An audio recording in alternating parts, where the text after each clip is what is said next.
Hello good morning friends. आज conjunctions part 2 विडियोनी अंदर આપણે જોડકા સંયોજકો વિશે વાત કરવાની છે।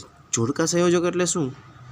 તો કે કોઈ પણ શબ્દ છે બરાબર, એની અંદર એક શબ્દ ન હોતો, બે શબ્દો આવતા હોય, જેમ કે નોટ ઓનલી બટ ઓલ્સો છે, આઈધર ઓર નાઈધર નોર છે, બરાબર, બોથ એન્ડ છે। તો આ બધા જોડકા સંયોજકો કહેવાય કે જેની અંદર બે શબ્દો આવે છે, બરાબર। તો હવે જે બે શબ્દો આવે છે એવા સંયોજકો હોય તો એનો ઉપયોગ કેવી રીતે કરવો એ આપણે આ વિડીયો લેક્ચરની અંદર સમજવાનું છે। અને સૌથી વધારે વિદ્યાર્થીઓ છે એ આ જોડકા સંયોજકો મૂકવામાં ભૂલ કરતા હોય છે। તો આપણે સમજીએ કે કેવી રીતે જોડકા સંયોજકોનો ઉપયોગ થાય છે, બરાબર।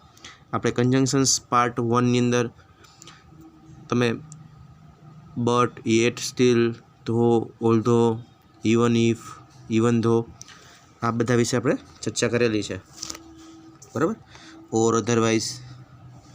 ચાલો તો આજે સમજીએ। પહેલું છે નોટ ઓનલી બટ ઓલ્સો, એટલે એનો ગુજરાતી અર્થ થાય છે માત્ર પહેલું જ નહીં બીજું પણ।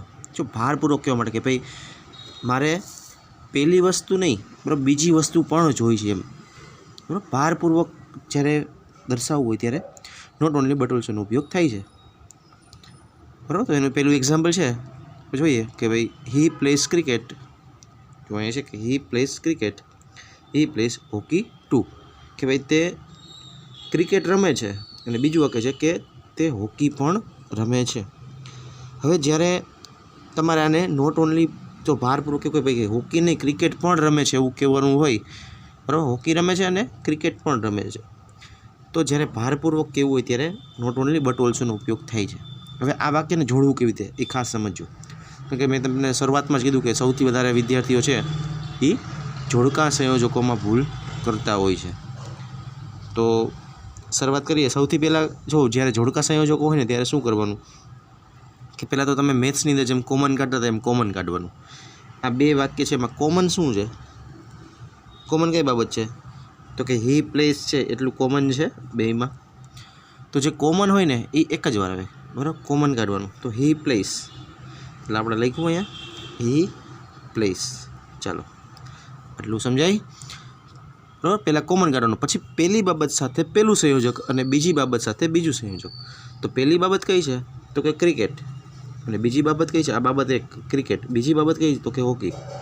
તો આપણે કીધું કે પહેલી બાબત સાથે પહેલું સંયોજક અને બીજી બાબત સાથે બીજું સંયોજક, બરાબર, એટલે મીન્સ ક્રિકેટ છે તો એની સાથે પહેલું સંયોજક, તો એની પહેલાં પહેલું સંયોજક એટલે કે નોટ ઓનલી, તો he plays not only cricket, ચાલો આ પહેલી બાબત હતી ક્રિકેટ, તો એની સાથે આ પહેલું સંયોજક નોટ ઓનલી એવું, બરાબર। પછી બીજી બાબત સાથે બીજું સંયોજક, એટલે બીજી બાબત કઈ છે? તો કે હોકી, તો એની સાથે બીજું સંયોજક એટલે શું છે? તો કે બટ ઓલ્સો, તો બટ ઓલ્સો હોકી। આ આપણો જવાબ થઈ ગયો, ક્લિયર। જો અહીંયા ટુ છે ને એ નહીં આવે, આ ટુ છે એ નીકળી જશે, કારણ કે ઓલ્સો એટલે પણ થાય, ઓલ્સોનો અર્થ પણ શું થાય? તો કે પણ, અને ટુનો અર્થ પણ થાય, એટલા માટે બે વાર પણ ન આવે, એટલા માટે અહીંયા ટુ નીકળી જશે। તો આ શું વાક્ય બની ગયું? He plays not only cricket but also hockey, કે તે ફક્ત ક્રિકેટ નહીં હોકી પણ રમે છે, ક્લિયર। ચાલો તો જોડકા સંયોજકો માટે જ્યારે હોય ત્યારે શું કરવાનું? પહેલાં કોમન કાઢવાનું, પછી પહેલી બાબત સાથે પહેલું સંયોજક મૂકવાનું છે, બીજી બાબત સાથે બીજું સંયોજક મૂકવાનું છે, બસ આટલું જ કરવાનું છે, એટલે કોઈ દિવસ ભૂલ પડશે નહીં, બરાબર। ગોખવાનું નહીં, સાચી મેથડથી તમારે આનો ઉપયોગ કરવાનો છે। ચાલો નેક્સ્ટ જોઈ, બીજું એક્ઝામ્પલ જોઈ એટલે તમને વધારે ખબર પડે। ચાલો શું કીધું છે? બેલા ઇઝ માય સ્ટુડન્ટ ને અલબેલા ઇઝ ઓલ્સો માય સ્ટુડન્ટ, ચાલો શું જવાબ આવશે આમાં? બેલા ઇઝ માય સ્ટુડન્ટ અને અલબેલા ઇઝ ઓલ્સો માય સ્ટુડન્ટ। ચાલો પહેલાં કોમન કાઢવામાં, કોમન શું છે? તો અલબેલા ઇઝ માય સ્ટુડન્ટ અને બેલા ઇઝ માય સ્ટુડન્ટ, તો કોમન શું છે બંનેમાં? તો કે માય સ્ટુડન્ટ છે એ કોમન છે કે નથી? હા, માય સ્ટુડન્ટ શું છે? કોમન છે, તો કોમન હોય આપણે કીધું કે એક જ વાર આવશે, બરાબર। તો ચાલો સૌથી પહેલાં હવે પહેલાં જો બાબત કઈ છે તો કે પહેલી બાબત છે બેલા, બીજી બાબત છે અલબેલા, બરાબર. તો પહેલી બાબત સાથે પહેલું સંયોજક, તો શરૂઆતમાં જ બાબત આવી તો એની સાથે પહેલું સંયોજક, તો શરૂઆતમાં જ આવશે નોટ ઓનલી, તો નોટ ઓનલી બેલા. ચાલો સમજાણું. આ પહેલી બાબત સાથે પહેલું સંયોજક એટલે નોટ ઓનલી બેલા. પછી બટ ઓલ્સો અલબેલા. તો આ બીજી બાબત સાથે બીજું સંયોજક એટલે અહીંયા અલબેલા કોમન હોય એકવાર આવે. તો હવે અહીંયા પ્રશ્ન એ થાય કે ઇઝ મૂકવું કે આર મૂકવું, બરાબર. આ માય સ્ટુડન્ટ છે એ તો આવશે જ, બરાબર. તો અહીંયા ઇઝ આવશે કે આર આવશે, બરાબર. શું આવશે તો કે ત્યાં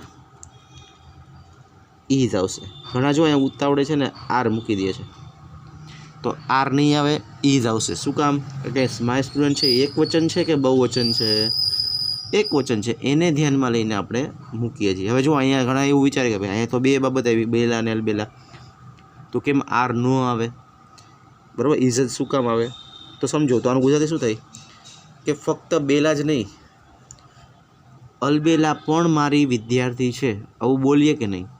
તો મારી વિદ્યાર્થી, અલબેલા પણ મારી વિદ્યા, તો મારી વિદ્યા એક વચનમાં બોલીએ છીએ કે નથી બોલતા? આપણે એવું બોલીએ છીએ કે ફક્ત બેલા જ નહીં, અલબેલા પણ મારા વિદ્યાર્થી, એવું બોલીએ છીએ? નથી બોલતા. શું બોલીએ છીએ કે ફક્ત બેલા જ નહીં, અલબેલા પણ મારી વિદ્યાર્થી છે, એક વચનમાં બોલીએ છીએ. એટલા માટે એક વચનનું ક્રિયાપદ આવશે, બરાબર. એટલે ઇઝ આવશે, આર નહીં આવે. આ બાબત ખાસ ધ્યાનમાં રાખવાની. સૌથી વધારે વિદ્યાર્થીઓ અહીંયા ભૂલ કરતા હોય છે. ક્લિયર? એટલું સમજાય? ચાલો હવે બીજું સંયોજક જોઈ લઈ. Both and. જો આપેલું છે બોથ એન્ડ, આના જેવું જ છે પણ થોડોક ડિફરન્સ છે. બંને, બોથ એન્ડનો અર્થ શું થાય? બંને, પહેલું અને બીજું. ઓલામાં એવું હતું કે ફક્ત પહેલું જ નહીં બીજું પણ. જ્યારે આમાં અર્થ થશે શું થશે તો કે બંને, પહેલું અને બીજું. ચાલો જોઈ લઈએ એને કેવી રીતે વાક્ય બને. બોથ એન્ડથી વાક્ય જોડવું હોય. હવે આ જ એક્ઝામ્પલ આપ્યું, માનો કે હી પ્લેસ ક્રિકેટ ને હી પ્લેસ હોકી ટુ. હવે એને જોડવું હોય બોથ એન્ડથી તો કેવી રીતે જોડશું?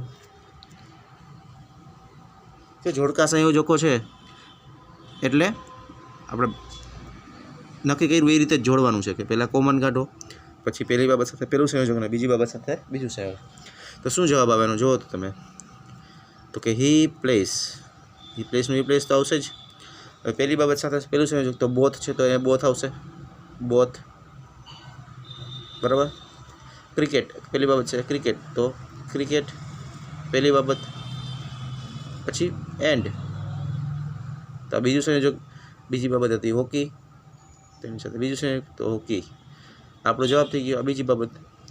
તો he plays both cricket and hockey too નહીં આવે, બરાબર છે.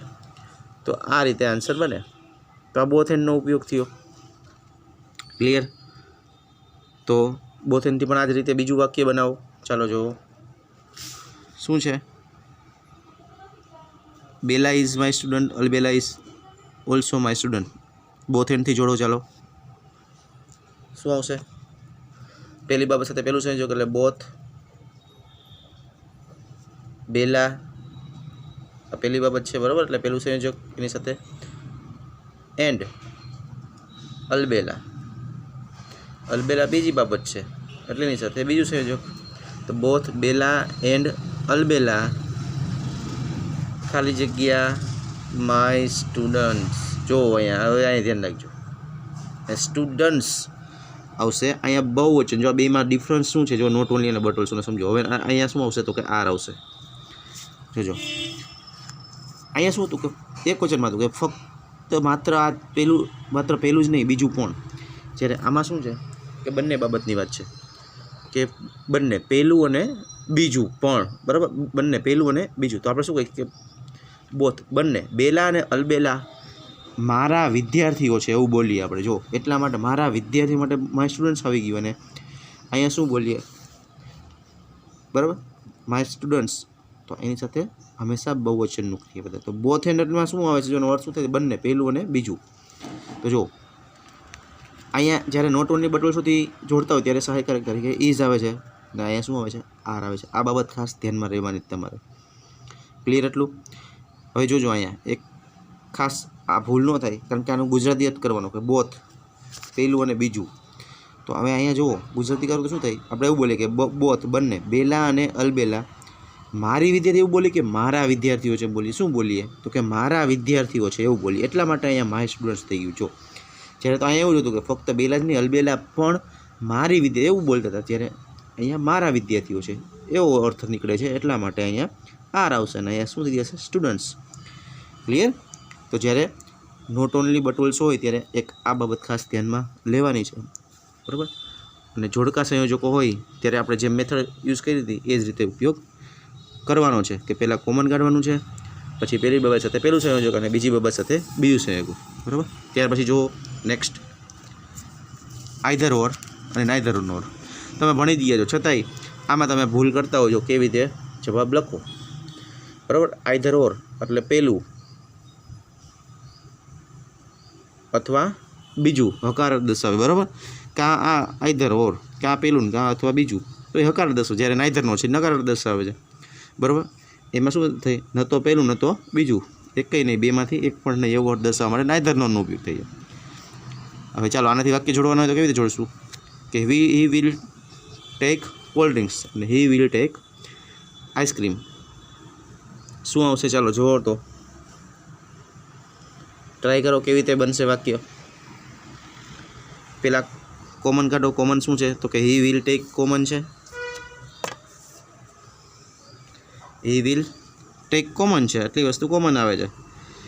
કોલ્ડ ડ્રિંક્સ છે પહેલી બાબત થઈ, આઈસ્ક્રીમ બીજી બાબત. તો કઈ રીતે વાક્ય બનશે ચાલો બનાવો તો. સરસ. હી વિલ ટેક આટલું તો કોમન છે, તો એક જ વાર આવશે. કોમન હોય આપણે કીધું હતું, કોમન હોય એક જ વાર આવે. તો he will take cold drinks, તો અહીંયા શું આવશે, આઈધર. પહેલી બાબત સાથે પહેલું સંયોજક એટલે આઈધર કોલ્ડ ડ્રિંક, બરાબર. અને કોમન છે એક જ વાર આવે એટલે આ નહીં આવે. બીજી બાબત સાથે બીજું સંયોજક એટલે અહીંયા ઓર આઈસ્ક્રીમ. ચાલો આ બીજી બાબત છે, બરાબર. અને પહેલી બાબત તો he will take either cold drink or ice cream. ચલો છે સરળ, બરાબર. જો તમે આ રીતે કરશો તો ભૂલ નહીં પડે. બાકી સૌથી વધારે મેં તમને શરૂઆતમાં કીધું એમ કે જોડકા સંયોજકો હોય એમાં સૌથી વધારે વિદ્યાર્થીઓ ભૂલ કરતા હોય છે. તો આ ન થાય એક જોવાનું છે. ક્લિયર એટલું? ચાલો ત્યાર પછી વાત કરીએ આપણે નેક્સ્ટ બીજું એક્ઝામ્પલની, જો એના જેવું જ છે થોડુંક. He will drink cold drink or he will eat ice cream. ચલો he will drink cold drink અને હી વિલ ઇટ આઈસ્ક્રીમ. ચલો શું જવાબ આવશે મને કહો તો. જો અહીંયા કોમન શું છે તો ઓલામાં હી વિલ ટેક સુધી હતું, ક્રિયાપદ પણ આવી જતું, બરાબર. આમાં ક્રિયાપદ અલગ અલગ છે. જો એકમાં ડ્રિંક છે એમાં ઇટ છે, તો હી વિલ એટલું જ કોમન છે. તો શું લખશું આપણે અહીંયા, આટલું કોમન છે હી વિલ, તો એ કોમન હોય એક જ વાર આવશે. તો અહીંયા લખવાનું હી વિલ, પછી શું મૂકવાનું, પહેલી બાબત છે ડ્રિંક કોલ્ડ ડ્રિંક, જો આખું છે એ પહેલી બાબત છે, અને આ ઇટ આઈસ્ક્રીમ આ બીજી બાબત છે. ક્લિયર? તો અહીંયા શું લખશું જવાબમાં, he will either drink cold drink, બરાબર. આઈધર પહેલી બાબત સાથે પહેલું સંયોજક, હવે બીજી બાબત છે તો બીજી બાબત સાથે બીજું સંયોજક. તો અહીંયા શું છે, ઓર ઇટ આઈસ્ક્રીમ. તો આપણો જવાબ શું થઈ ગયો, he will either drink cold drink or it ice cream. Clear? સમજાય? ચાલો નેક્સ્ટ એક્ઝામ્પલ ટ્રાય કરો તમે. આલિયા મે ગેટ ધીસ રોલ, અને પછી છે શ્રદ્ધા મે ગેટ ધીસ રોલ. ચાલો કેવી રીતે બનશે વાક્ય,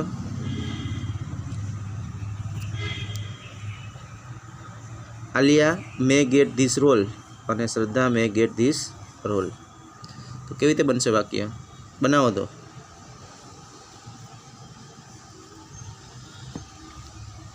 કોમન શું છે પહેલાં કોમન કાઢો તો કે મે ગેટ ધીસ રોલ,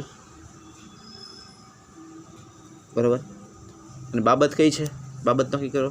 આ મે ગેટ ધીસ રોલ એટલું કોમન છે, બરાબર.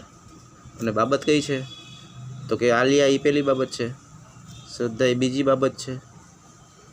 તો પહેલી બાબત સાથે પહેલું સંયોજક, બીજી બાબત સાથે બીજું સંયોજક. હવે અહીંયા એક વસ્તુ સમજો, અહીંયા શું છે કે આલિયા મે ગેટ ધીસ રોલ અને શ્રદ્ધા મે ગેટ ધીસ રોલ,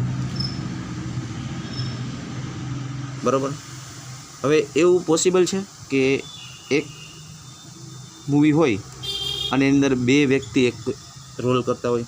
હા, એવું બની શકે કે ભાઈ એક મૂવી છે તો એમાં બે અલગ અલગ રોલ હોઈ શકે, પણ આમાં અલગ અલગ રોલની વાત કરી જુઓ તો હવે આમાં એમ ઘણાને એમ થાય કે સાહેબ આનું ગુજરાતી કરી તો આઈધર રોલથી વાક્ય જોડી તો એમ થાય કે આ આલિયા રોલ કરશે, બરાબર, ને કા શ્રદ્ધા રોલ કરશે મૂવીમાં. તો જો અહીંયા તો ઘણાને એમ પ્રશ્ન થાય કે સાહેબ એક મૂવીમાં બે રોલ ન હોઈ શકે? હોય ને, બે હિરોઈન હોય એક મૂવીમાં હોઈ શકે. તો આમાં જો તમને રોલ્સ કીધું છે કે રોલ કીધું છે, અહીંયા રોલ બહુવચન નથી, એક વચનની વાત છે. એટલે બેમાંથી એક જ વ્યક્તિને રોલ મળે, બરાબર. એક જ રોલ હોય તો બંનેને ન મળે, એક જ વ્યક્તિને મળે. રોલ છે, જુઓ, રોલ્સ નથી. એટલા માટે આઈધર ઓરથી વાક્ય બનશે, બરાબર. તમને તો આપણે આઈધર ઓર હેડિંગ લખ્યું એટલે ખબર પડે કે ભાઈ આઈધર ઓરથી જોડવું તમને વાંધો ન, પણ જ્યારે એક્ઝામની અંદર આઈધર ઓરનો ઉપયોગ કરવાનો તમને એમ થાય કે સાહેબ બે ન કરી શકે રોલ, કે નોટ ઓનલી બટ ઓલ્સોથી વાક્ય ન જોડી શકીએ આપણે. ઘણાને એવું થાય કે આ વાક્ય છે કે ભાઈ not only Alia but also Shraddha may get this role, એવું ન કરી શકીએ આપણે. તો આમાં ભૂલ થવાની શક્યતા રહેલી છે. એટલા માટે વાક્ય આઈધર ઓરથી જ બને. જો નોટ ઓનલી બટ ઓલ્સો જોડો તો શું આવે? તો રોલ્સ હોવું જોઈએ, બરાબર. તો અહીંયા જુઓ, આ ધ્યાન રાખવાનું છે આપણે ખાસ કે એક જ રોલ હોય, બરાબર. હા, એક આપણે હમણાં જ મેં તમને કીધું કે ભાઈ એક મૂવીમાં બે રોલ હોઈ શકે, પણ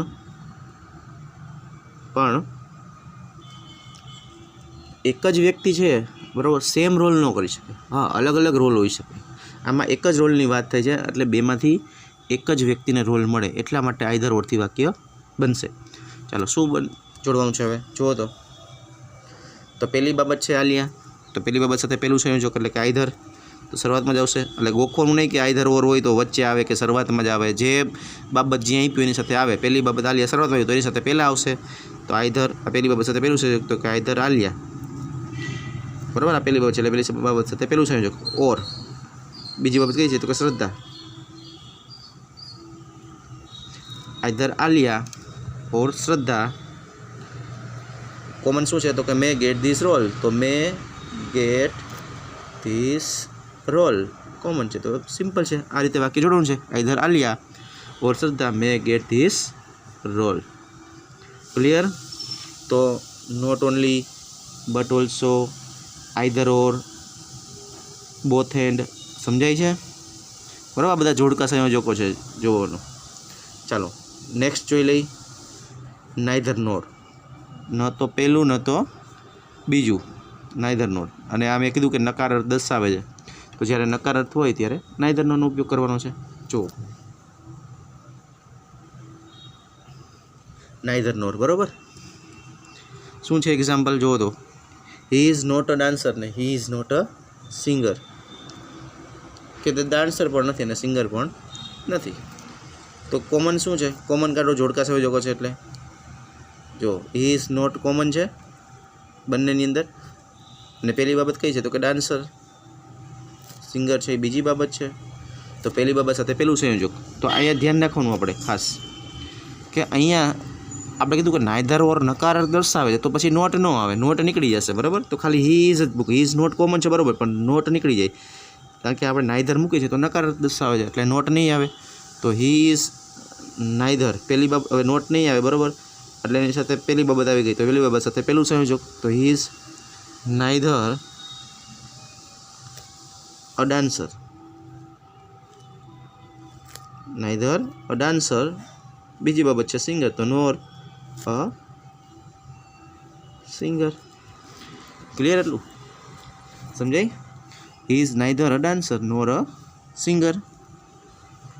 આ રીતે વાક્ય જોડવાનું છે. ચાલો પછીનું વાક્ય જુઓ. She can not understand Hindi અને સી કાન્ટ અન્ડરસ્ટેન્ડ ગુજરાતી. હવે કેવી રીતે વાક્ય જોડશો? કોમન કાઢો. શું છે? સી કેન નોટ અન્ડરસ્ટેન્ડ, બરાબર, હિન્દી અને સી કાન્ટ અન્ડરસ્ટેન્ડ ગુજરાતી. તો સી કેન નોટ અન્ડરસ્ટેન્ડ એટલું કોમન છે કે નથી? તો કોમન હોય એક જ વાર આવે. જુઓ હવે અહીંયા શું ધ્યાન રાખવાનું કે આ કેન છે એ મોડેલ ઓક્ઝિલિસ છે. જો અહીંયા સમજો, મોડેલ ઓક્ઝિલિસ હોય તો મોડેલ ઓક્ઝિલિસ તો આપણે એવું કહીએ કે ભાઈ તેની હિન્દી સમજી શકતી નથી ને તેની ગુજરાતી પણ સમજી શકતી નથી, એવું ગુજરાતી થાય. તો હવે ઘણા શું કરે કે સી કેન નોટ છે, આપણે કીધું કે ભાઈ નાઈધર નોટ છે તો નોટ ન આવે, તો આખું કેન નોટ કાઢી નાખશે. કેન નોટ આખું ન નીકળે, ખાલી નોટ જ નીકળશે, બરાબર. એટલે આ ધ્યાન રાખવાનું, ભૂલ ન થાય કે સી કેન અન્ડરસ્ટેન્ડ એટલું કોમન છે. કોમન હોય એક જ વાર આવે એટલે સી કેન અન્ડરસ્ટેન્ડ. હવે પહેલી બાબત છે, એની સાથે પેલું છે જો હિન્દી પહેલી બાબત છે, તો neither Hindi, neither Hindi nor Gujarati. Clear? સમજાય? તો પહેલી બાબત સાથે પેલું સંયોજક, બીજી બાબત છે. પણ અહીં ધ્યાન રાખવાનું કે આખું કેન નોટ નહીં નીકળે, ખાલી નોટ જ નીકળશે. સહાયકારક છે મોડેલ ઓક્ઝિલિસ, તો એ એમનું એમ રહેશે. તો she can understand neither Hindi nor Gujarati. સમજાય છે? ચાલો પછીનું વાક્ય જુઓ. They won't go to Ooty અને they won't go to Shimla. They won't go to Ooty ને they won't go to Shimla. કેવી રીતે વાક્ય જોડશો? ચાલો જુઓ. કોમન શું છે? ધે વોન્ટ ગો એટલું કોમન છે. હવે જુઓ, હવે ઘણા એવું શું કરે તો આખું વોન્ટ છે ને એ તમને ખબર હોવી જોઈએ કે કેનું ટૂંકું રૂપ છે. વોન્ટ છે એ, તો એ વોન્ટ છે ને એ વિલ નોટનું ટૂંકું રૂપ છે. તો વિલ નોટ છે તો એમાંથી શું આવે મને કહો? તો વિલ નોટ હોય તો શું આવશે એમાં? ખાલી નોટ નીકળે. વિલ તો એમનું એમ જ રહેશે, બરાબર. આ વોન્ટ છે, બરાબર, એ વિલ નોટનું ટૂંકું રૂપ છે. કોનું ટૂંકું રૂપ છે? તો કે વિલ નોટ. હવે મેં તમને વિલ નોટ આપ્યું હોત તો તમને ખબર પડી જત કે તે વિલ, બરાબર, ગો ટુ, પછી પેલી બાબત સાથે પેલું છે નાઈધર ઉટી નોર શિમલા, આવું તમે બનાવી શકો. પણ અહીંયા વોન્ટ આપ્યું છે તો સમજવાનું કે વિલ નોટનું ટૂંકું રૂપ છે, આપણે ખબર પડવી જોઈએ. તો જવાબ શું બનશે? તો કે ધે વિલ ગો ટુ, આટલું કોમન રહેશે, બરાબર. કોમન છે, એક જ વાર આવે, આપણે કીધું હતું. પછી તો કે નાઈધર પહેલી બાબત કઈ છે? તો કે ઉટી. બીજી બાબત છે શિમલા. તો પહેલી બાબત સાથે પેલું સંયોજક, તો they will go to neither Ooty nor Shimla. બીજી બાબત સાથે શિમલા, તો એની બીજી બાબત સાથે બીજું સંયોજક, તો they will go to neither Ooty nor Shimla. Clear? તો આ રીતે વાક્ય બનાવવાના છે. 2 એક્ઝામ્પલ છે છેલ્લા, બરાબર, તમારે હોમવર્કમાં કરવાના છે. લખી લેજો. He doesn't like Chinese food અને he doesn't like Italian food, બરાબર, આવું છે. ચાલો આની પ્રેક્ટિસ કરજો. He doesn't like Chinese food, he doesn't like Italian food. અને બીજું વાક્ય છે સી ડીડન્ટ ઇટ ઇડલી અને સી ડીડન્ટ ઇટ પાસ્તા. આ 2 એક્ઝામ્પલ છે, તમારે હોમવર્કમાં ટ્રાય કરવાની છે. ક્લિયર? આનો સ્ક્રીનશોટ લઈ લેજો, બરાબર, જેથી હોમવર્કમાં તમે લખી શકો.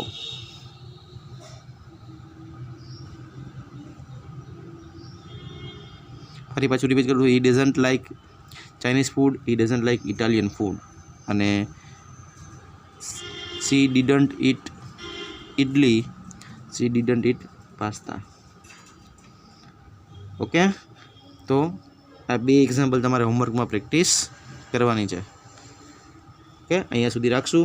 નેક્સ્ટ લેક્ચરની અંદર ફરી પાછું નેક્સ્ટ વિડીયો સાથે મળશું. ઓકે, ત્યાં સુધી આ એક્ઝામ્પલ છે એની પ્રેક્ટિસ કરજો અને આ સિન્થેસિસની અંદર પૂછાઈ જાય. બરાબર? Okay, thank you friends.